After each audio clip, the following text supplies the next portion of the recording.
Good morning from NASA's Kennedy Space Center in Florida. You're looking live at Launch Complex 39A, where a Falcon 9 rocket is standing vertical at this hour, 1 hour and 6 minutes from liftoff, with 53 more Starlink internet satellites. Launch is scheduled for exactly 5:42 a.m. Eastern Daylight Time, or 9:42 a.m. UTC.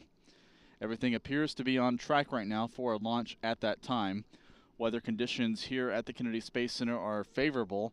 The most recent forecast we've received from the weather team at the 45th Weather Squadron indicates a better than 90% chance of favorable conditions for launch this morning.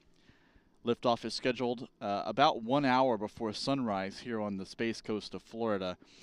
So the timing of this mission could make for a spectacular light show for spectators and skywatchers across central Florida. The rocket will be heading northeast from the Kennedy Space Center to align itself with one of the orbital planes of the Starlink network. So the rocket will be traversing the Atlantic Ocean, flying roughly parallel to the east coast of the United States, then off the eastern maritime provinces of Canada. So anyone watching from Central Florida all the way to New England could have a spectacular view of this mission heading into orbit this morning from the Kennedy Space Center. We're about a half hour away from the start of propellant loading. That's going to be the process in which the Falcon 9 is loaded with kerosene and liquid oxygen propellants. That is due to begin at T-minus 35 minutes. So that's a little less than a half hour away. At this time, SpaceX's launch team over in Firing Room 4 of the Launch Control Center here at the Kennedy Space Center is reviewing all of their procedures. They're making sure that various systems and subsystems on the Falcon 9, as well as all 53 Starlink internet satellites inside the payload fairing, are in ship shape for launch and the climb into orbit this morning. This mission will be the 18th Falcon 9 launch of the year, the first of the month of May, following a blistering pace of SpaceX missions in April. 6 SpaceX launches conducted successfully in the month of April, and multiple Falcon 9 missions on the books for May, and this is the first of that group scheduled for liftoff this month from SpaceX's 3 operational launch pads, 2 here in Florida and 1 in California. The Falcon 9 out on pad 39A is 229 feet tall, or 70 meters in height. It rolled out from the SpaceX hangar just south of the pad yesterday and was raised vertical yesterday afternoon in preparation for this morning's pre-dawn launch opportunity.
SpaceX's countdown now passing T-minus 1 hour, 60 minutes left until liftoff of the Falcon 9 rocket from pad 39A. In the past few minutes, we've seen a security helicopter, a NASA helicopter fly overhead our location here at the press site, heading out toward pad 39A for what is presumably a security sweep. This is a customary and typical activity at about this time in a countdown. Security teams are ensuring that the hazard area around the launch pad and also along the corridor that the Falcon 9 will follow into orbit, the ground track to the northeast, they want to make sure that entire region is clear. Now you're seeing, if you look closely, that helicopter flying behind the pad offshore in our view from the press site. This view is from a camera about 3 miles away from the launch pad. And at our location here is the closest available safe viewing site for news media and VIPs. Looking across the turn basin, hear it from the press site, the flagpole and countdown clock in the foreground. It is a very calm morning with calm winds, clear skies overhead. There have been a few spotty clouds that have passed overhead in the past couple of hours, but right now there is plenty of starlight visible. And if these skies remain clear, this launch could be a very spectacular one, perhaps one of the most spectacular in recent memory, given the timing of the launch, scheduled for 1 hour before sunrise. Now 58 minutes until liftoff. Everything continuing to look good for an on-time launch this morning.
Again, if you're just joining us, you're looking at a live view of Launch Complex 39A, where SpaceX has a Falcon 9 rocket awaiting liftoff at 5:42 a.m. Eastern Time, or 9:42 a.m. UTC.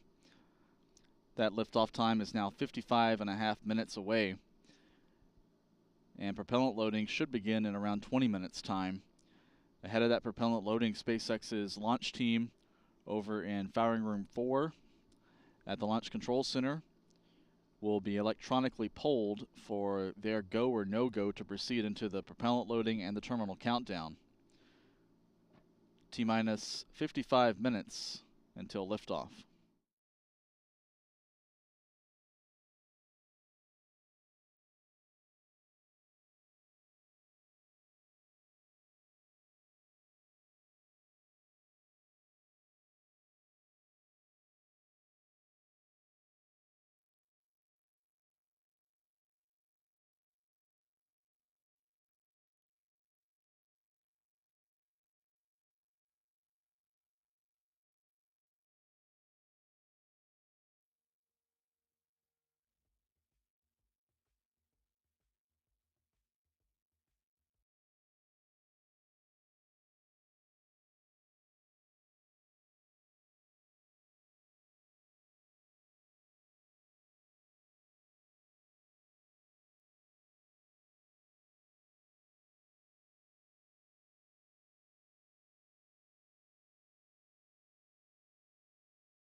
SpaceX's countdown now passing T-minus 47 minutes and 22 seconds. About 12 minutes away from the critical milestone in the countdown, which is the start of propellant loading. We do expect to hear in the next 10 minutes or so the outcome of the final pre-launch poll of SpaceX's launch team in Firing Room 4. They are being polled electronically for their go or no-go status to proceed into the terminal countdown and also to proceed with the launch of the Falcon 9 on the Starlink 4-17 mission. This mission is carrying 53 more Starlink internet satellites into orbit. It'll be the 44th Falcon 9 mission that's primarily dedicated to carrying Starlink satellites to space.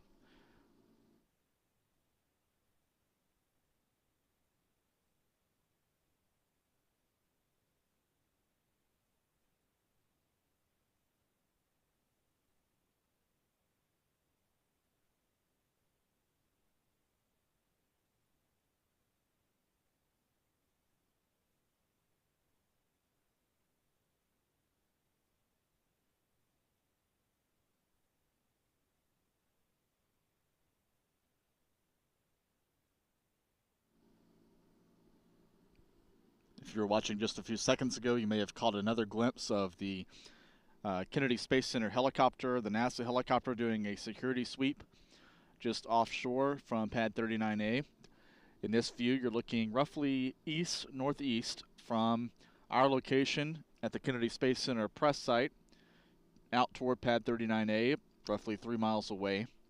And behind the pad, not far beyond the launch complex, is the Atlantic Ocean.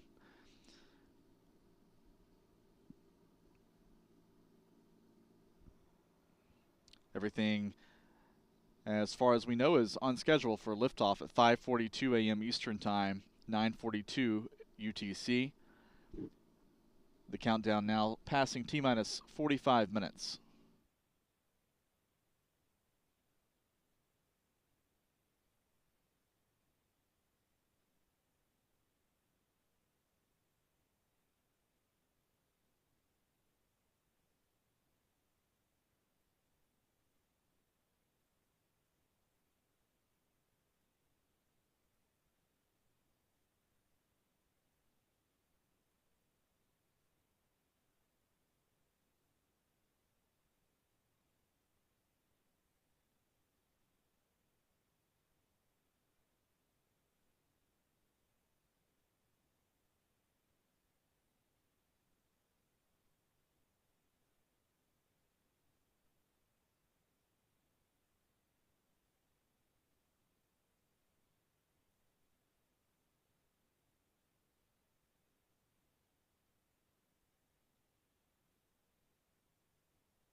T-minus 42 minutes and 30 seconds. Everything appears to be on schedule again for a launch at 5:42 a.m. This launch is scheduled to occur almost exactly 5 hours after the splashdown of SpaceX's Dragon Endurance spacecraft off the west coast of Florida.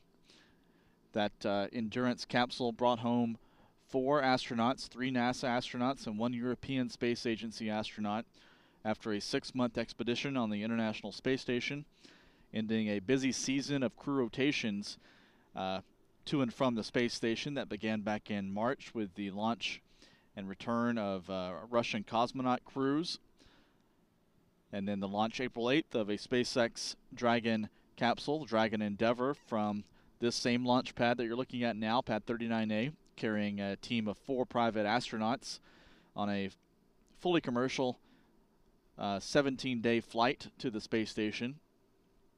That mission ended with a splashdown of the Dragon Endeavour spacecraft in the Atlantic Ocean back on April the 25th.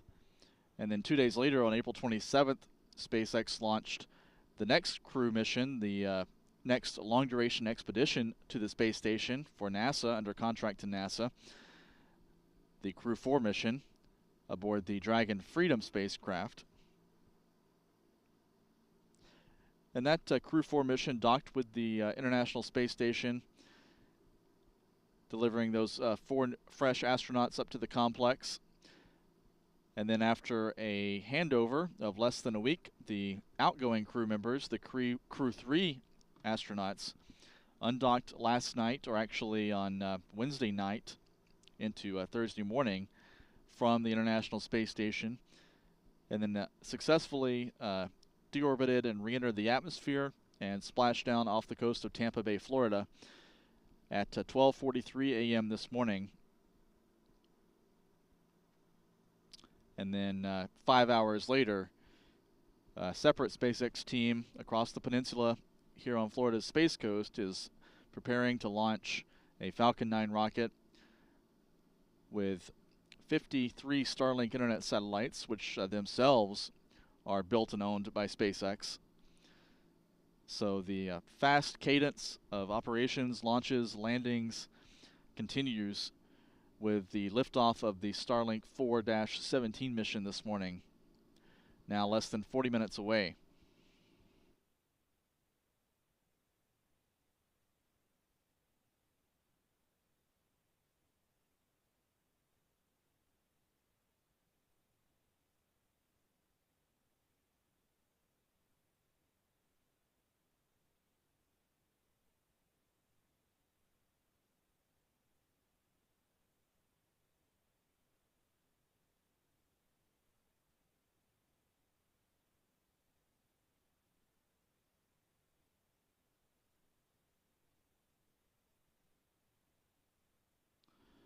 A reminder of where we're at in the countdown: we do expect to hear confirmation from SpaceX's Launch Control Center in a few minutes' time, confirming whether the poll of the launch team resulted in a go or no-go for propellant loading. And that propellant loading is due to get underway in less than 4 minutes. SpaceX's launch control team is stationed over in Firing Room 4, just across the road from our location at the Kennedy Space Center. And the launch team is on console in the firing room, overseeing today's countdown.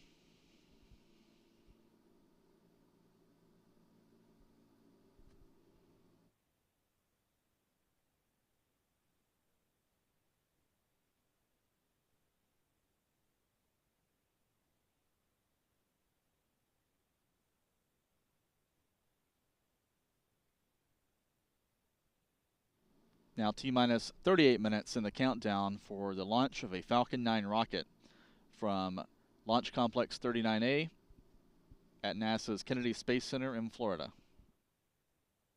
I'll be on countdown, go for prop load. And we've just heard a confirmation from Launch Control that the launch team is now go for propellant loading.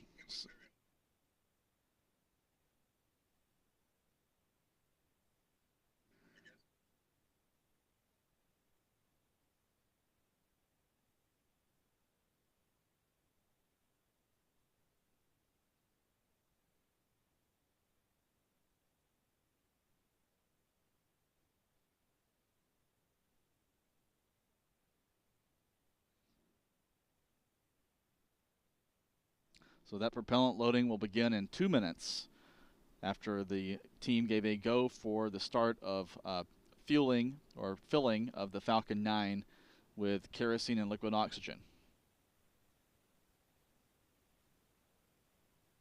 Tanks are venting for prop load.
Launch auto is started.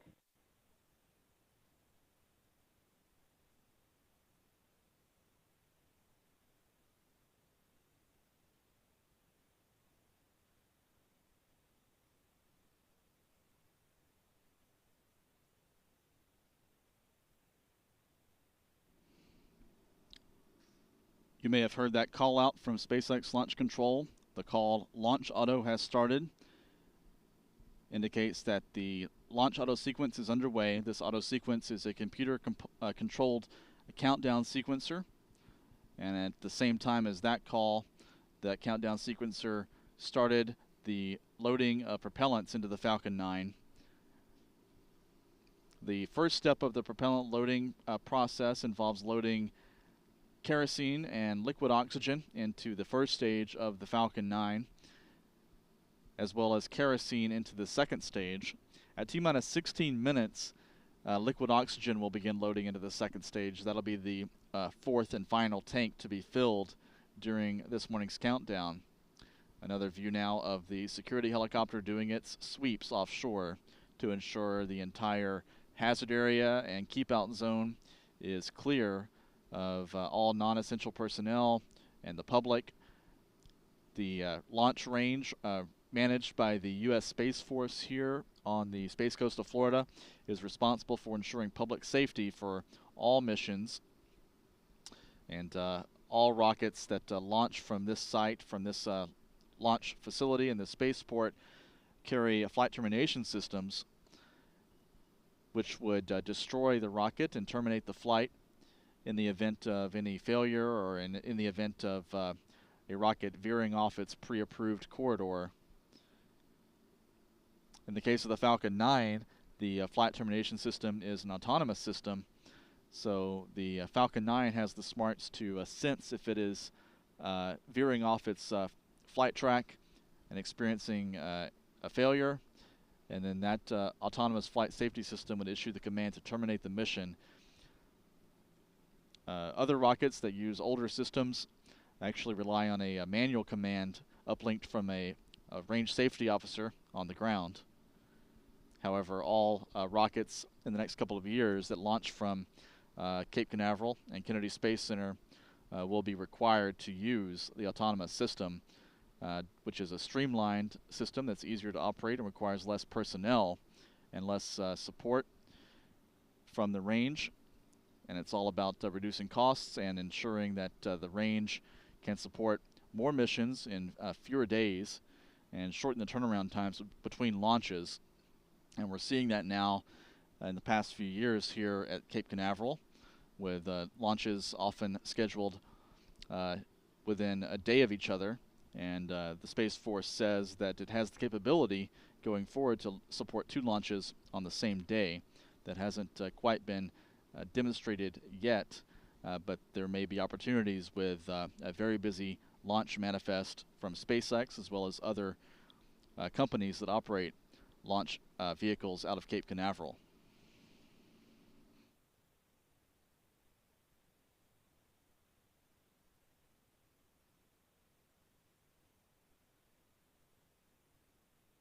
T-minus 31 minutes and 5 seconds. You're now seeing the first view of the first video view of vapors around the skin of the Falcon 9 rocket. This is from the loading of super cold liquid oxygen. This liquid oxygen is actually chilled several hundred degrees below zero, and that cryogenic fluid creates ice and frost that builds up on the skin of the Falcon 9. It's readily apparent when the tanks are full. You'll see in the next few minutes or the next half hour or so the level of frost actually rise along the height of the booster stage and turning that charcoal color into a bright gleaming white. And that's going to be, when you see that, that's actually frost and ice that's accumulated on the skin that's of the rocket. That's not an issue. It's expected when you use cryogenics that are chilled to such low temperatures. And the vapors you're seeing are actually gaseous oxygen vapors from the boil-off of that liquid oxygen. Now, inside of 30 minutes until today's instantaneous launch opportunity, scheduled for exactly 5:42 a.m. Eastern Daylight Time, or 9:42 a.m. UTC. This Falcon 9 rocket is packed with 53 Starlink internet satellites.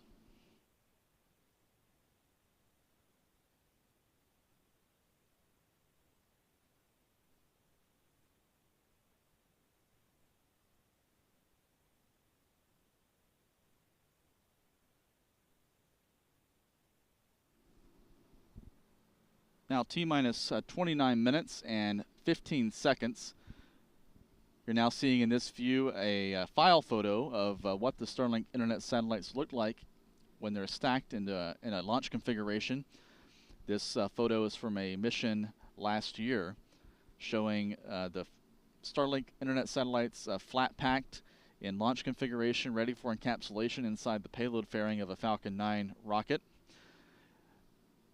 In this view, you can make out each individual spacecraft. Each spacecraft weighs a little more than a quarter ton, and they're flat packed and held down by retention rods. And once in orbit and in the right altitude for release, those retention rods are actually jettisoned from the upper stage of the Falcon 9, and that allows the 53 Starlink internet satellites to fly free of the rocket. Again, each spacecraft weighs little more than a quarter ton, around 300 kilograms or so. The exact mass of Starlink satellites has not been disclosed by SpaceX, but it's roughly 250 to 300 kilograms.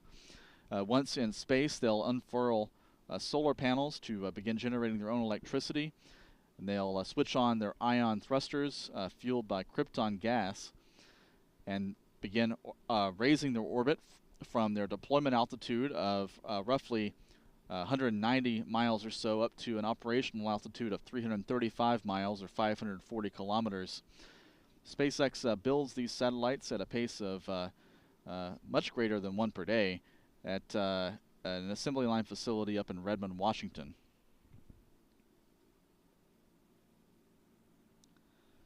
This is what a Starlink user terminal looks like. Starlink users, SpaceX's customers, can order an antenna and a modem and sign up for the Starlink service by going to starlink.com. And this antenna connects with the Starlink satellites as they fly overhead. and provides broadband low latency latency service to now more than 250,000 customers that SpaceX says it has signed up for the Starlink service. Now T-minus 27 minutes and counting, you're seeing more vapors appearing around the fuselage, the airframe of the Falcon 9 booster out at pad 39A, the frost level beginning to rise along that booster stage. The liquid oxygen tank is actually the tank above the kerosene tank in the first stage booster. So the lower segment of the first stage is the RP1 kerosene tank, and the upper part of the first stage booster is the liquid oxygen tank.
T-minus 23 minutes and counting.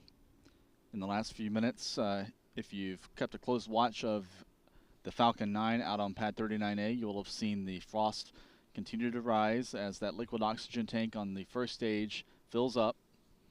Again, the liquid oxygen is consumed in a mixture with kerosene, RP1 to be precise, which is a rocket grade highly refined kerosene fuel. And these two propellants feed the 9 Merlin 1D engines at the base of the first stage. The same propellants are used on the second stage for its single Merlin vacuum or MVAC engine. all told, about 1 million pounds of propellants will be loaded into the Falcon 9 during this morning's countdown.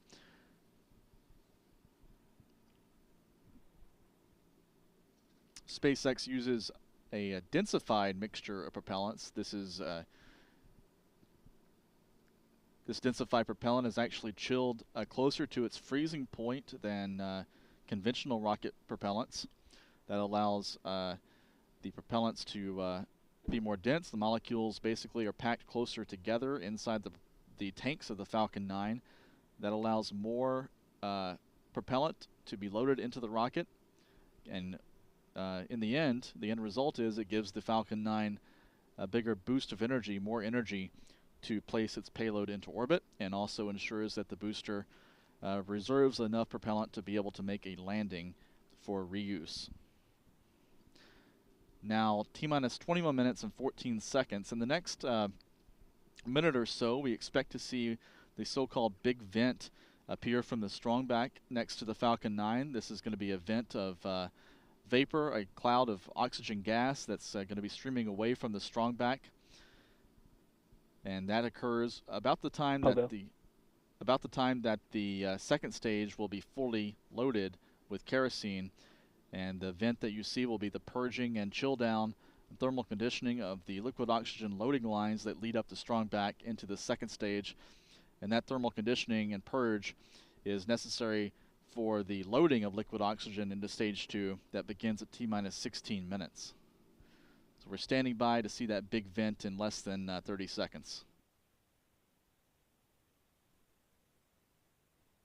And there it is, the big vent, T-minus 20 minutes and 20 seconds.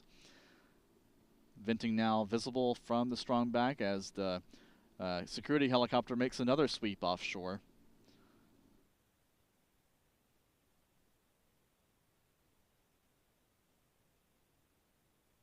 Stage 2 fuel load is complete. And we've heard the call out now from SpaceX Launch Control that the second stage is now fully loaded with kerosene. This is the first of the 4 propellant tanks to be filled with its propellant this morning. In parallel with the liquid oxygen and kerosene loading, helium pressurant is also being loaded into pressure vessels, essentially composite overwrap tanks inside the 2-stage Falcon 9. This helium is used to maintain proper pressure inside the tanks throughout the countdown, and also maintain pressure in the tanks during flight as propellants are burned and the tanks are emptied during the climb into space.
Now T-minus 18 minutes and 15 seconds.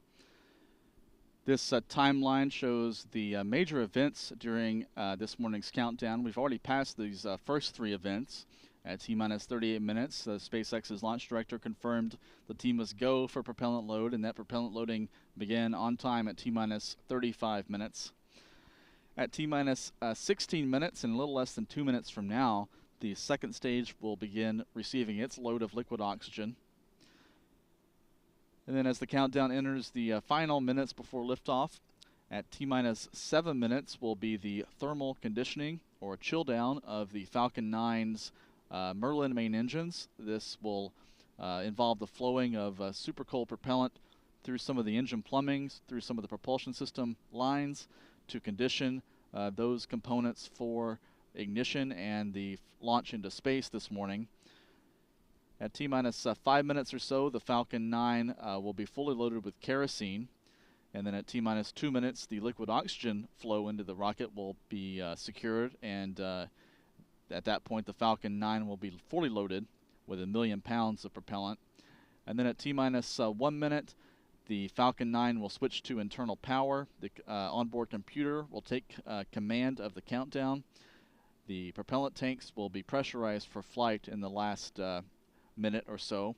And then at T-minus 3 minutes, the ignition sequence will begin for those 9 Merlin engines on the first stage. They will be ignited using basically an igniter fluid, and then we'll throttle up to full power, generating about 1.7 million pounds of thrust as computers check to make sure the engines are firing and performing well. And then hydraulic hold-down clamps will be released at T0 And to start at allow stage 2 the lock Falcon 9 to begin its vertical climb off of pad 39A. We just heard confirmation seconds ago from SpaceX Launch Control that the liquid oxygen load into stage 2 has begun. So that's the final tank to be loaded with its propellant this morning. Everything right on schedule for liftoff of the Falcon 9 and 53 Starlink internet satellites at 5:42 a.m. Eastern Time from the Kennedy Space Center in Florida.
T-minus 13 minutes and 30 seconds.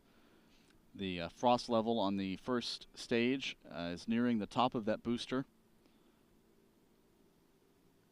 as liquid oxygen continues flowing into both stages now of the Falcon 9. Continues to be a beautiful morning for a launch here at the Kennedy Space Center. Stars visible overhead. Again, this launch is actually scheduled to happen 56 minutes before sunrise here on Florida's Space Coast. And the timing of that could make for a spectacular view for anyone in the local area. Also, anyone along the east coast of the United States, weather permitting, should get a great view of the Falcon 9 as it heads northeast from the Kennedy Space Center over the Atlantic Ocean. This timing of the launch will allow the Falcon 9 to climb into sunrise during its ascent into space.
SpaceX's countdown now at T-minus 10 minutes and 15 seconds.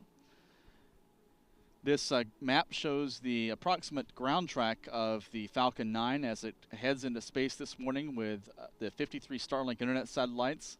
This ground track to the northeast from the Kennedy Space Center aligns with one of the orbital planes, one of the shells used by SpaceX for the Starlink internet network.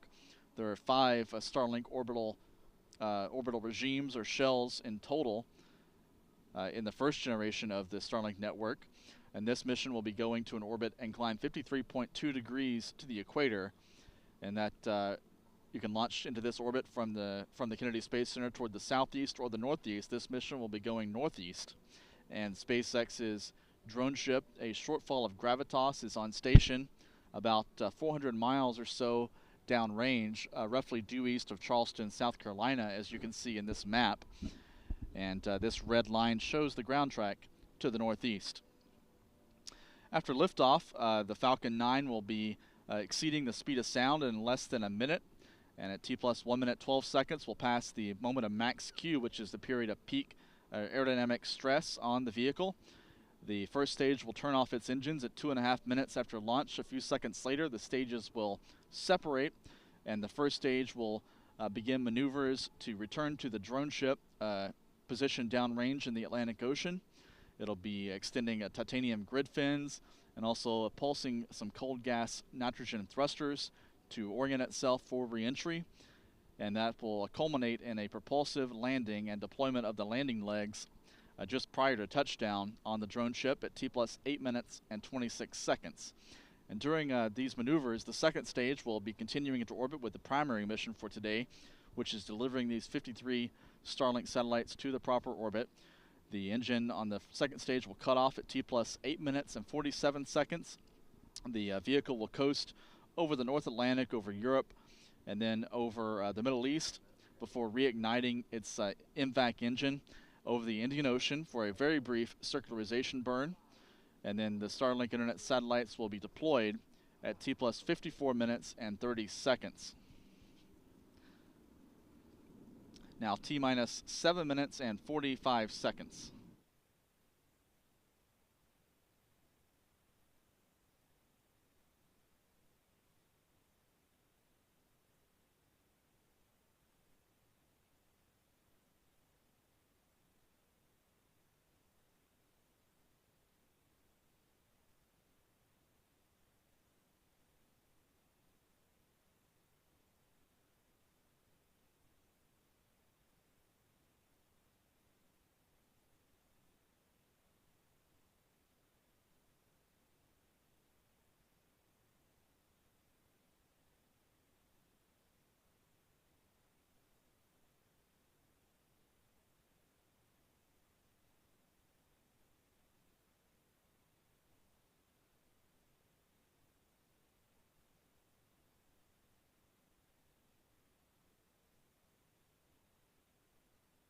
And start of engine show.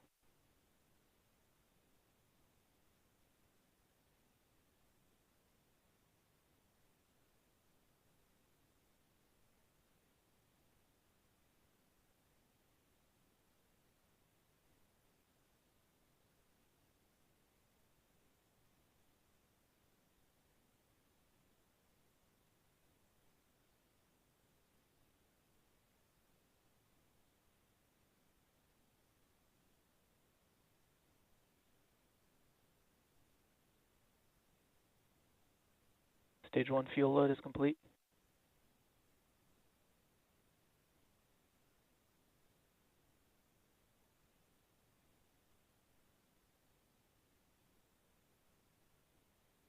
Now inside of 6 minutes until launch.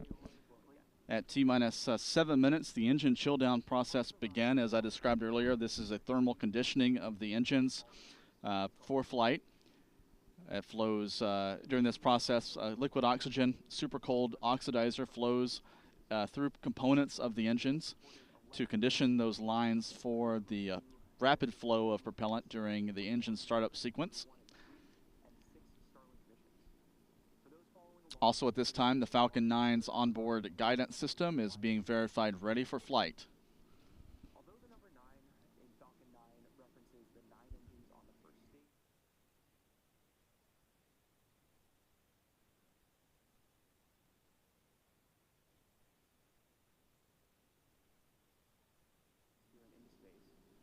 Now T-minus 5 minutes and counting. If you would like to support our launch coverage, you're welcome to contribute via the Super Chat feature on YouTube. And also, you can go to spaceflightnow.com and click the Members tab at the top of the home page. And any contribution we receive goes toward continuing and expanding and improving our launch coverage for launch operations here at the Kennedy Space Center, as well as other locations around the country and around the world. So we'd appreciate any contribution you can provide through the Super Chat feature or our members program on spaceflightnow.com. T-minus 4 minutes and 15 seconds. The Falcon 9's kerosene tanks are now fully loaded. About 46,000 gallons of kerosene fuel has been pumped into the rocket over the last half hour. In the next few seconds, the strongback structure to the right of the Falcon 9 in this view will be retracted to a position about 1.7 degrees, 1.5 to 1.7 degrees away from the Falcon 9. Clamps will be opened at the top of that strongback. That grip on the upper stage of the Falcon 9 will be released, and the strongback will be moved back to its intermediate position. And then at liftoff, the strongback will actually be swung back in a more rapid motion to clear the way for the Falcon 9 to begin its flight.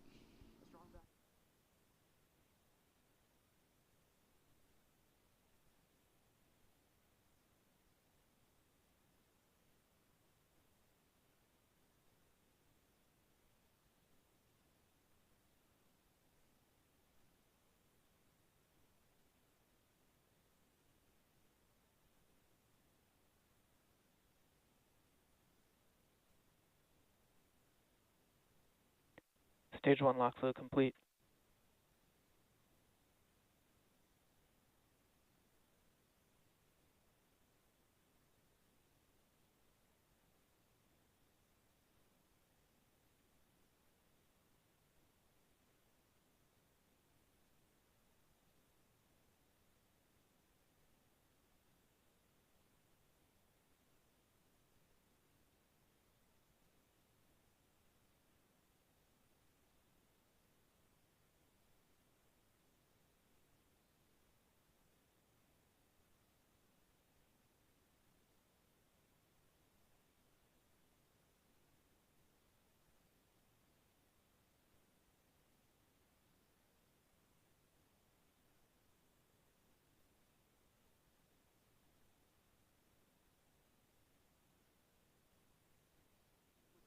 Now T-minus 2 minutes.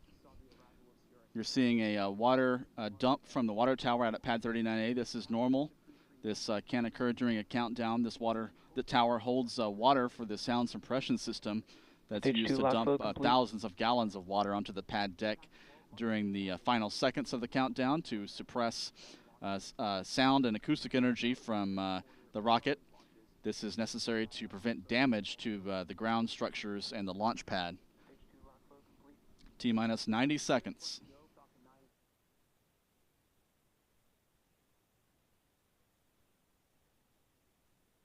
Gas launch closeout.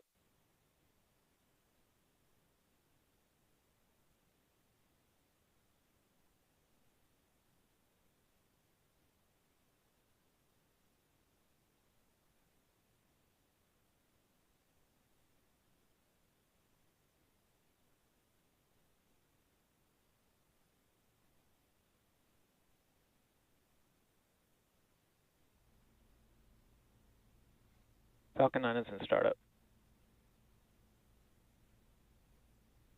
Now inside of a minute, 45 seconds to go. The Falcon 9 is in startup mode. Onboard computer is now controlling the countdown. Propellant tanks will be pressurized for flight in the next few seconds.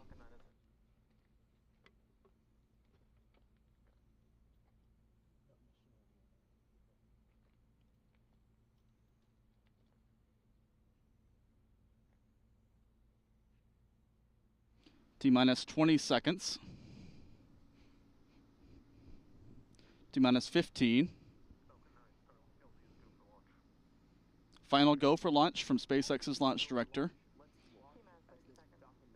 T-minus 5, 4, 3, 2, 1, engine ignition, and liftoff of SpaceX's Falcon 9 rocket, lighting up the morning sky here at the Kennedy Space Center, hauling 53 more Starlink satellites to orbit.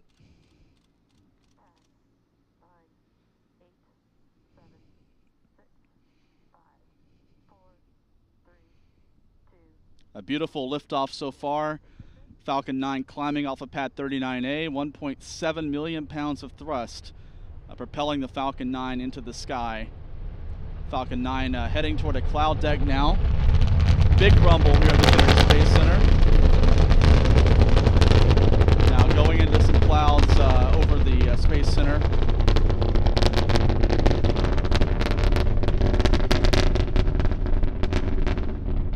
So far so good, T plus 52 seconds.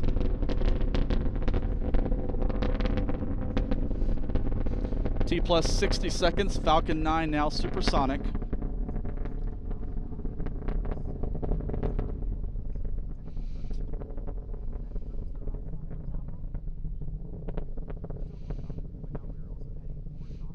Now passing T plus 1 minute 15 seconds. Falcon 9 now is out of visual range after passing into the clouds over the Kennedy Space Center. However, everything looks like it's working well, everything functioning as expected. T plus 90 seconds. A few moments ago, the Falcon 9 passed max Q, the period of maximum aerodynamic pressure. About a minute left in the first stage burn. We're now streaming views from SpaceX's webcast. This does come with a bit of latency, so what you're seeing on the screen happened about 20 seconds ago due to the latency in SpaceX's stream. At T plus 2 minutes 31 seconds rather, the first stage will cut off its Merlin engines. Those engines will shut off, and then a few seconds later the stages will separate, followed soon thereafter by ignition of the second stage's Merlin vacuum engine to continue propelling the Starlink satellites into orbit.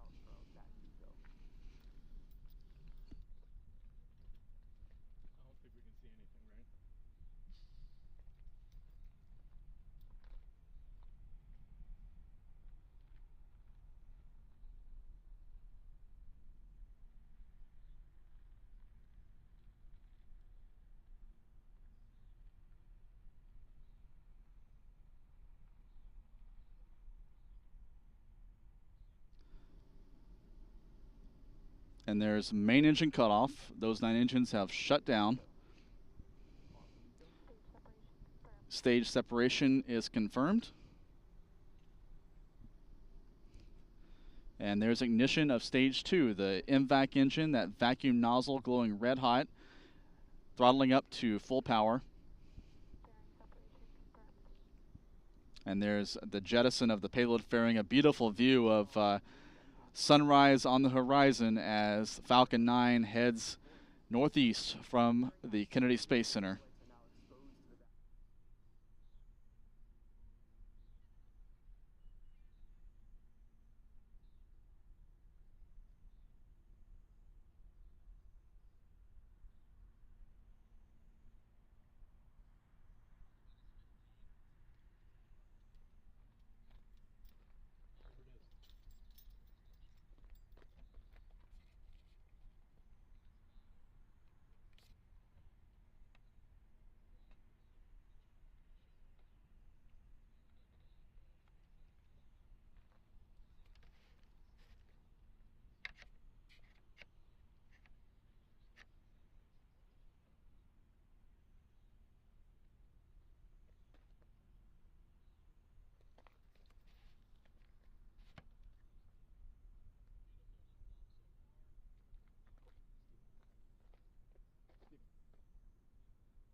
T plus 4 minutes and 15 seconds.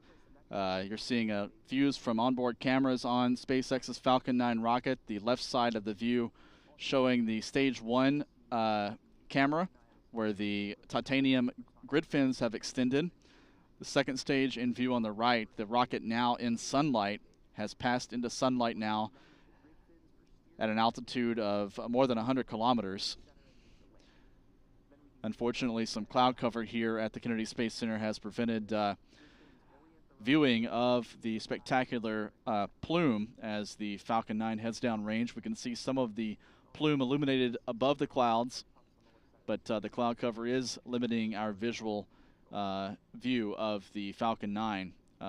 This launch was timed about an hour before launch, and at that time, the twilight effect is in full force as the Falcon 9's exhaust plume is illuminated by the sun, while the surface here at the Kennedy Space Center remains in darkness.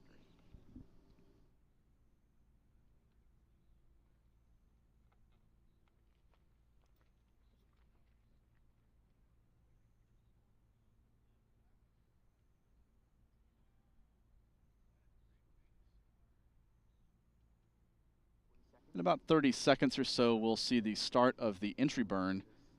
That'll be using 3 engines on the booster, which you see on the left of this screen, to begin slowing down for its final descent and entry back into the thicker lower layers of the atmosphere. You'll see the velocity on the lower left begin decreasing during that engine burn.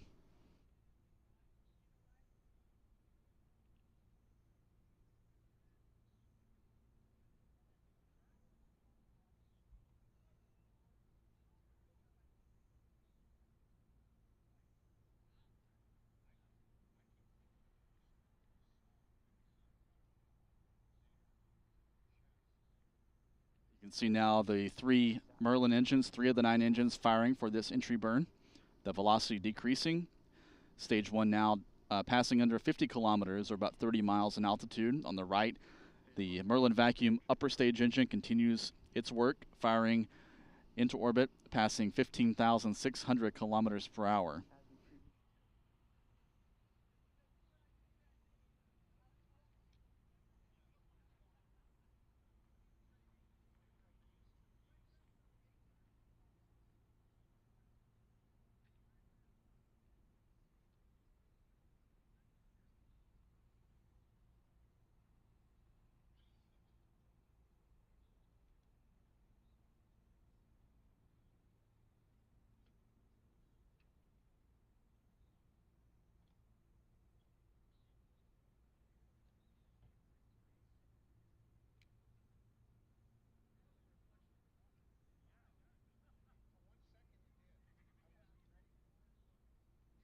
Now T plus 7 minutes and 30 seconds, about a minute away from booster landing.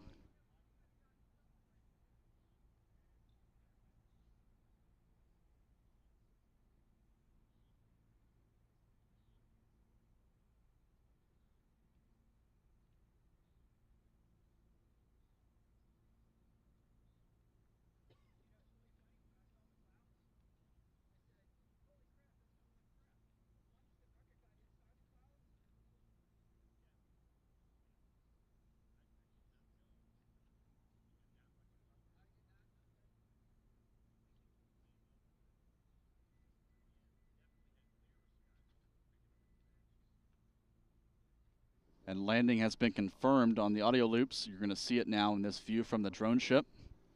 Booster coming in for landing. And there it is, settling on the deck of the drone ship. A Shortfall of Gravitas. Right around sunrise out at the drone ship, 400 miles downrange from the Kennedy Space Center. This is the 111th landing of a first stage booster, a Falcon booster, and the 12th of this particular rocket stage, booster number 1058.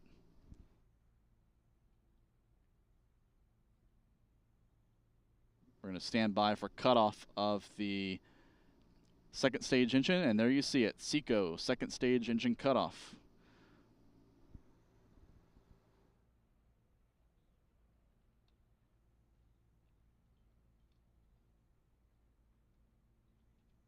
And SpaceX confirms a nominal parking orbit insertion.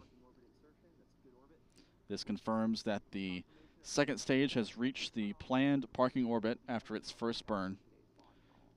This map showing the locations of the second stage and as it heads down range, heading northeast out over the North Atlantic Ocean, and the location of stage 1 on the drone ship east of Charleston, South Carolina. T plus 10 minutes. A good start to the 18th launch of a Falcon 9 rocket this year.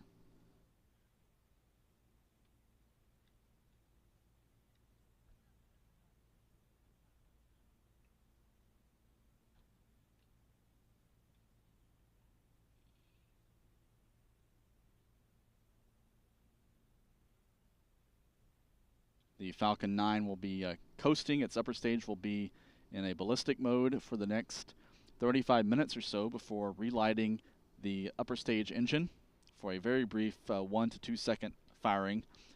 That'll be enough, though, to circularize the rocket's orbit at an altitude of about 190 miles or so, about 310 kilometers or so, for deployment of the 53 Starlink internet satellites. That deployment is scheduled at T plus 54 minutes and 30 seconds, or at 6:36 a.m. Eastern Time, 10:36 a.m. UTC. SpaceX has ended its live webcast, so we're not expecting to see any more video from the Falcon 9, but SpaceX continues to provide this map showing the location of the second stage as it makes its way around planet Earth. And we do expect to continue to hear audio callouts occasionally from the SpaceX team as the Falcon 9 upper stage passes in and out of range of various ground stations. Acquisition of signal, Newfoundland. We just heard that acquisition of signal, Newfoundland, so the Falcon 9 now in range of a tracking site in the Canadian province of Newfoundland.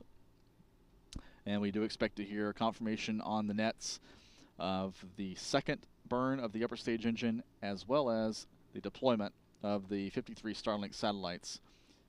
So we'll stay with our coverage. Loss of signal, Bermuda. We'll stay with our coverage through those critical events still to come.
Now T plus 13 minutes and 50 seconds.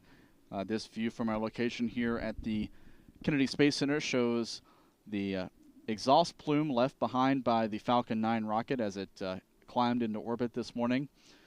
Unfortunately, the launch occurred when there was some broken cloud cover over the Space Center, so that prevented our optimum viewing of the Falcon 9 as it climbed into sunlight. Again, the launch occurred about an hour before sunrise, and launches at that time relative to sunrise are known for producing a dramatic twilight effect, a jellyfish effect some call it, as the plume of the rocket engines expands as it heads up into the thinner layers of the atmosphere, and then the sunlight catches those particles left in the wake of the Falcon 9 and can create a spectacular image as the Falcon, as any rocket that really climbs into orbit shortly before sunrise. But unfortunately, the cloud cover was ill-placed and didn't afford us the best view of the climb into space at once the Falcon 9 rose above those clouds. But you're seeing a tantalizing view, just a hint of what some other spectators in other parts of Florida and also along the eastern coast of the United States may have seen as the Starlink 4-17 mission got underway this morning.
T plus 19 minutes, you're continuing to look at a live wide-angle view of the sky over the Kennedy Space Center at this hour. Cloud cover beginning to move away from our location, revealing the leftover engine exhaust plume from the Falcon 9, catching the rays of sun over Florida's Space Coast. Sunrise is now about 36 minutes away.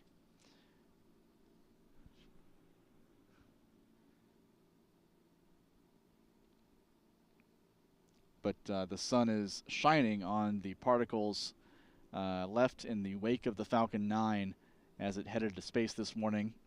At that altitude in the upper atmosphere, the exhaust actually turns into frozen crystals, and those crystals can catch sunlight and be quite brilliant, especially when backdropped by a darker sky just before sunrise or just right after sunset.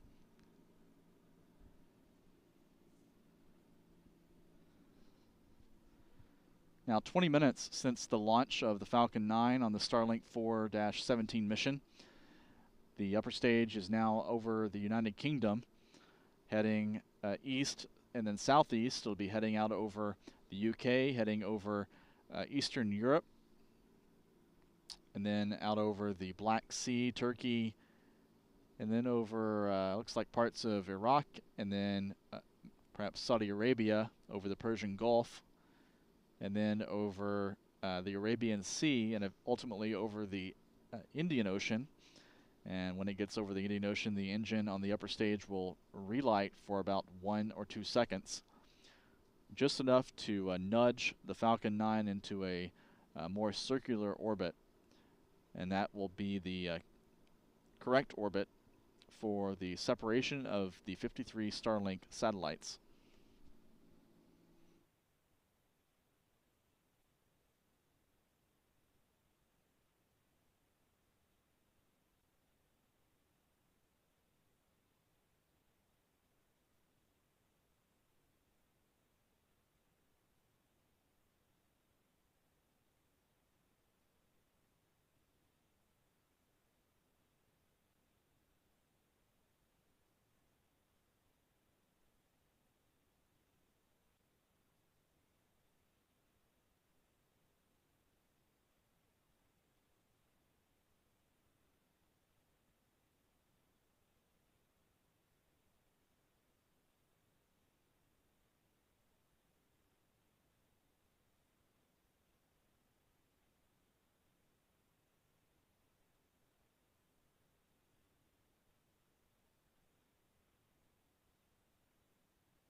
T plus 28 minutes and 38 seconds. The Falcon 9's second stage now passing over Turkey, heading on a southeasterly course now. It'll be going over the Middle East and then over parts of Saudi Arabia and then over the Arabian Gulf and the Indian Ocean. Now about 16 minutes or so until the restart of the second stage engine, and about 25 minutes or so until Starlink separation.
Now about a half hour since the launch of a Falcon 9 rocket from the Kennedy Space Center in Florida.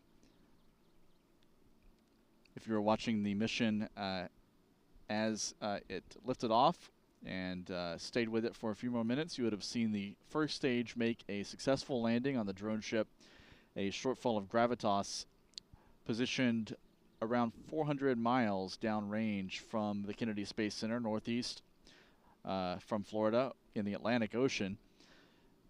And that first stage landing completed the 12th flight to space for booster number 1058 in SpaceX's fleet.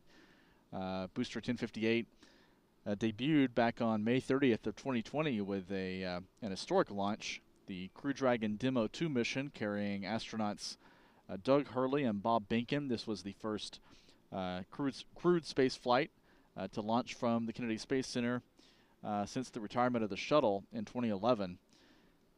And since then, this booster has been a workhorse for SpaceX, and now has flown a total of 12 times since its debut nearly 2 years ago. So 12 missions and a little over 23 months for this booster. And you can see the launch images, the launch photos of each of its missions on this slide. Its other missions have included the launch of a South Korean telecommunications satellite, a space station cargo mission, CRS-21, two small satellite rideshare missions, Transporter 1 and Transporter 3 for SpaceX. These missions each carried more than 100 satellites to orbit. And then a number of Starlink missions as well, just like this morning's launch. So this booster has now actually hauled 637 satellites into space, as well as 2 astronauts. So quite a legacy that this booster is leaving, and is now been recovered on the deck of the drone ship, which will bring the rocket back to Port Canaveral in the coming days. And SpaceX will remove this rocket from the drone ship and move it over to the refurbishment facility, the hangar, for inspections, and then refurbishment for a potential 13th mission. SpaceX now has 3 boosters in its inventory, 3 first stages that have flown 12 times. No booster has yet flown a 13th time, but we may see that in the coming months. Now, nearly 33 minutes since the mission this morning lifted off from Pad 39A. The second stage now over Saudi Arabia. In 33 minutes, the rocket is flown from the Kennedy Space Center to a position over the Persian Gulf region. Now about 12 minutes away from engine restart for an orbit circularization burn. And then about 21 minutes away from the separation of the 53 Starlink internet satellites. Some mission stats for today's flight. This was the 152nd launch of a Falcon 9 rocket since 2010, and the 160th orbital launch attempt by SpaceX. Actually, rather to correct that, 160th launch of a Falcon rocket, Falcon 1, Falcon 9, or Falcon Heavy since 2006. One of those missions was actually a suborbital flight, an abort test for SpaceX's Crew Dragon spacecraft. As I mentioned moments ago, this is the 12th flight for this particular booster. Now 133 of the 152 Falcon 9 missions to date have launched from Florida's Space Coast, and this was the 48th SpaceX launch from Pad 39A, and the 142nd flight overall to depart from Pad 39A, and that history includes the Saturn V moon rockets from the Apollo program, as well as space shuttles, including the first and last space shuttle launch, and now 48 SpaceX missions have added to this long legacy of Pad 39A.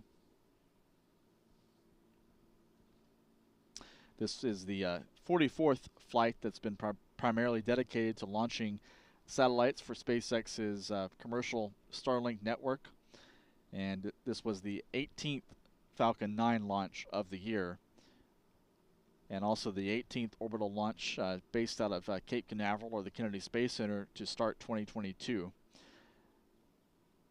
15 of those 18 launches from the Space Coast have been SpaceX missions, and ULA has flown 2 Atlas V rockets, and there was a launch attempt by the small satellite launch company Astra that failed to reach orbit back in February, so that brings the total to 18 orbital launch attempts out of Florida's Space Coast so far this year.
With the Starlink 4-17 mission off the ground, but still waiting for the final deployment of the satellites, let's look ahead to the next few launches on our calendar.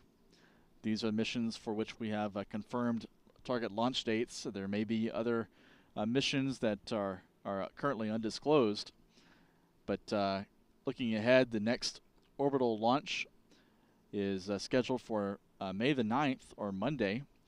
That'll be a Long March 7 rocket, a Chinese launch vehicle carrying a cargo mission, the Tianzhou 4 cargo ship, to the Chinese space station, delivering supplies, food, and other equipment up to the Chinese space station. There are currently no astronauts on the Chinese station, but this cargo mission, this resupply flight that will dock with the space station, will set the stage and pre-position cargo at the complex for the arrival of the next 3-person crew that'll be launching to the Chinese station in the June timeframe. Following that, on Tuesday, May the 10th, SpaceX will be back on the launch pad with another Starlink mission, Starlink 4-13. This mission will be launching from Vandenberg Space Force Base in California from the Slick 4 East launch pad, and much like today's mission, it'll be carrying a batch of Starlink internet satellites to orbit. And then 5 days later, on May the 15th, next weekend, SpaceX plans its next launch from here on Florida's Space Coast from Complex 40 at Cape Canaveral Space Force Station, with another mission dedicated to hauling Starlink satellites to orbit. And then on May 19th, United Launch Alliance will be launching its third flight of the year, its third Atlas V mission of 2022 from Complex 41 at Cape Canaveral. And this mission will be the long-awaited test flight, orbital flight test number 2 of Boeing's Starliner crew capsule following a mission in 2019 that was cut short by software problems. And then a launch attempt last August was scrubbed due to valve issues on the Starliner spacecraft. Boeing believes it has both of those issues solved and fixed. So the Starliner OFT-2 mission will be testing out Boeing's commercial crew capsule on an unpiloted test flight up to the International Space Station. And if everything goes well, it'll pave the way for a crew flight, the crew flight test of a Starliner spacecraft, perhaps at the end of this year or sometime in the first half of 2023, with astronauts flying on the Starliner spacecraft for the first time. And this program is part of the commercial crew program with NASA, which is also contracted with SpaceX. SpaceX has been flying astronauts to the space station for nearly 2 years now, and Boeing has yet to do so. But once the Starliner is certified and operational, NASA will, for the first time, have 2 independent providers, 2 independent spacecraft capable of human spaceflight at its disposal.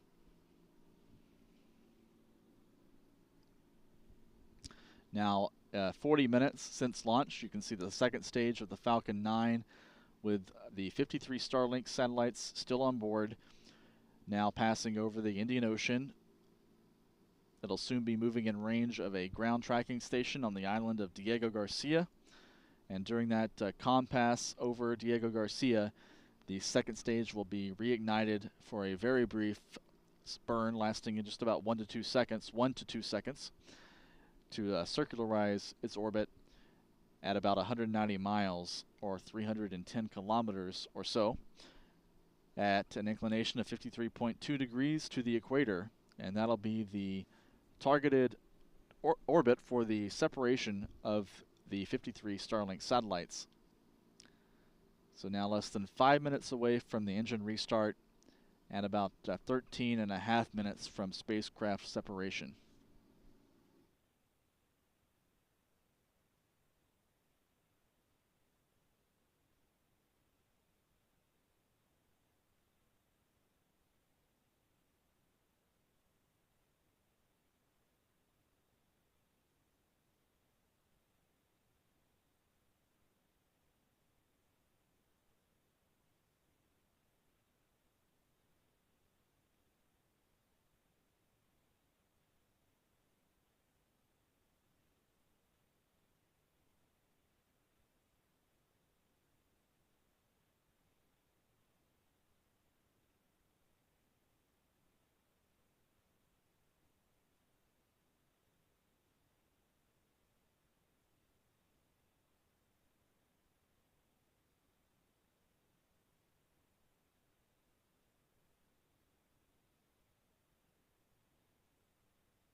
Now 43 minutes since the launch of the Starlink 4-17 mission. The upper stage continuing its flight over the Indian Ocean. Meanwhile, here at the Kennedy Space Center, the sun is about 13 minutes or so from sunrise.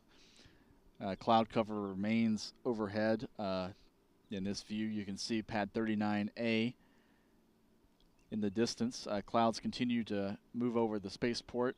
These clouds prevented the optimum viewing of the launch.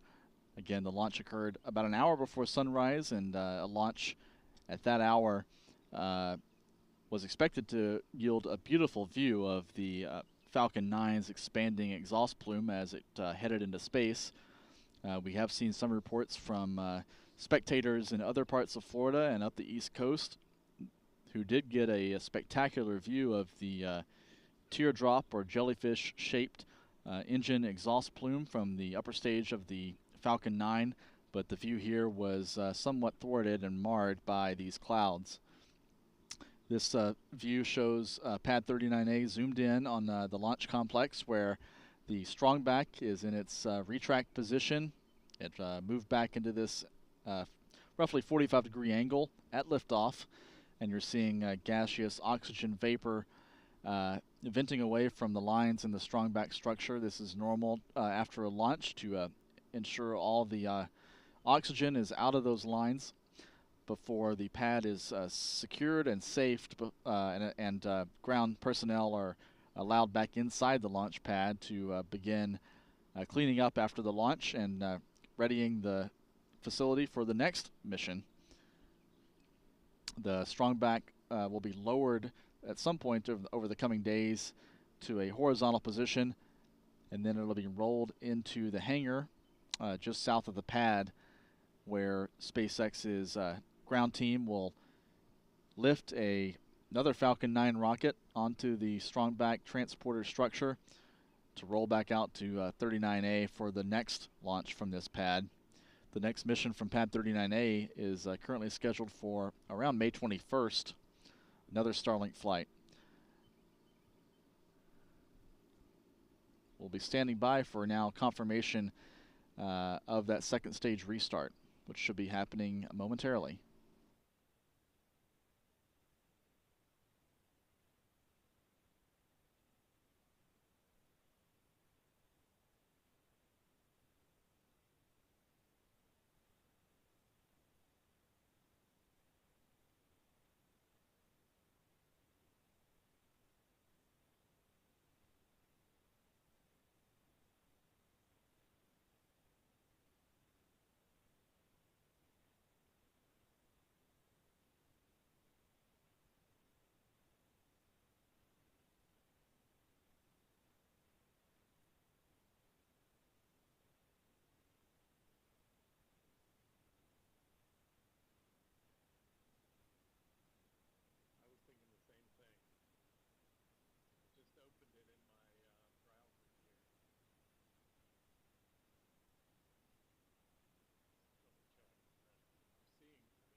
Now T plus 53 minutes, we're standing by for news from SpaceX on the second burn by the upper stage engine as well as the Starlink deployment.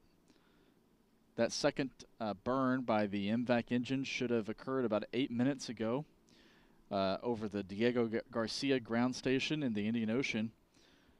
But we haven't heard any confirmation from SpaceX on whether that burn occurred or the outcome of that burn. So we're not sure if this is an issue with the launch audio that we're receiving or if something else has occurred. But that burn should have occurred about 8 minutes ago, and the upper stage should now be passing southwest of Australia, approaching a ground station in Tasmania, which will confirm the deployment of the 53 Starlink internet satellites. That separation event should be occurring in about 30 seconds or so.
Now 56 minutes since the launch of the Starlink 4-17 mission, the 53 Starlink satellites should now be deployed from the upper stage according to SpaceX's launch timeline, but we haven't received any update from SpaceX in some time on the progress of the mission.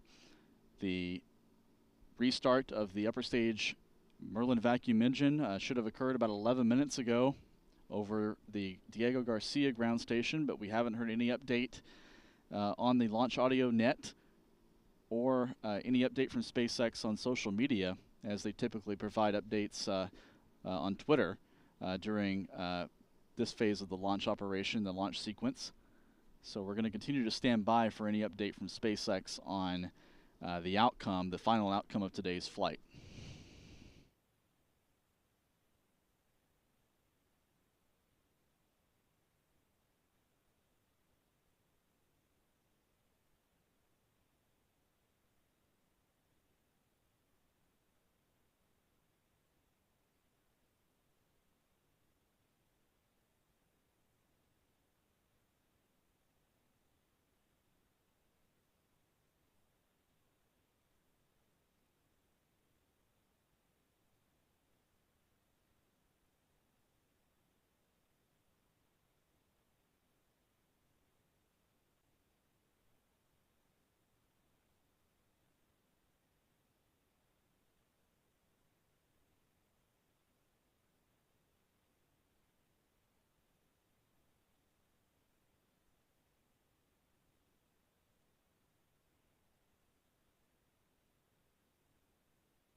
Now 1 hour since the launch, about 15 minutes overdue on the update on the second stage burn.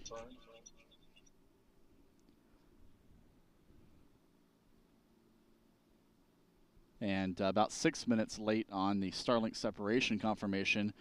This map showing the position of the second stage. Now it should be in range of the ground station in Tasmania, the island just off the coast of southern Australia.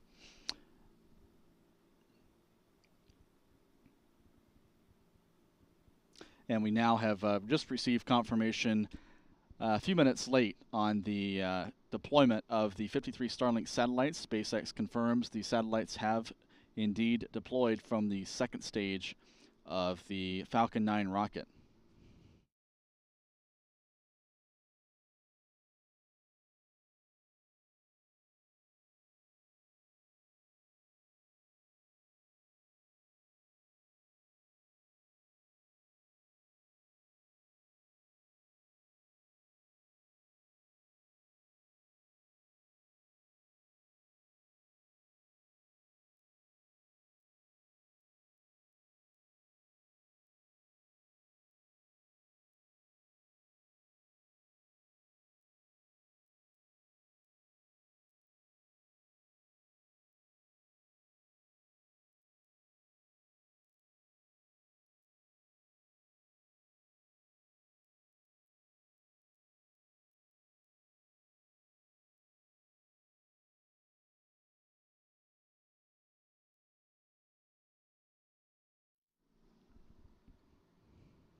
So with with the confirmation from SpaceX on Twitter that the 53 Starlink Internet satellites have deployed, we'll conclude our live commentary now for the Starlink 4-17 mission. To recap, the Falcon 9 rocket lifted off from Pad 39A at 5:42 a.m. Eastern Daylight Time, or 9:42 a.m. UTC. Lifted off, headed northeast out over the Atlantic Ocean, and the first stage shut down and separated about 2.5 minutes into the mission, and then began its maneuvers to land on the drone ship, A Shortfall of Gravitas, about 400 miles downrange from the Kennedy Space Center. That landing occurred about 8.5 minutes after liftoff and concluded the 12th flight for this booster number 1058. And while that was going on, the second stage was completing its task, firing its single engine to reach a parking orbit. And then the upper stage was expected to complete a second burn to circularize the orbit, and then finally deploy the 53 Starlink satellites. And SpaceX confirmed a couple of minutes ago that those 53 satellites have indeed separated from the Falcon 9 rocket. This was the 18th SpaceX launch of the year. SpaceX has another launch scheduled for next week, May the 10th, from Vandenberg Space Force Base in California with another batch of Starlink satellites. And then action will return here to Florida's Space Coast next Sunday, May the 15th, with a launch from Pad 40 at Cape Canaveral Space Force Station with another set of Starlink Internet payloads on board.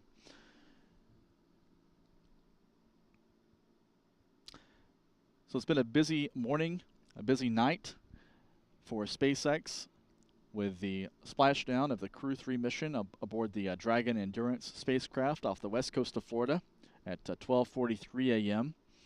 That wrapped up a 6-month expedition for that crew on the space station, on the International Space Station. And then 5 hours later, almost to the minute, SpaceX's team here on the east coast of Florida launched a Falcon 9 rocket with 53 more Starlink satellites.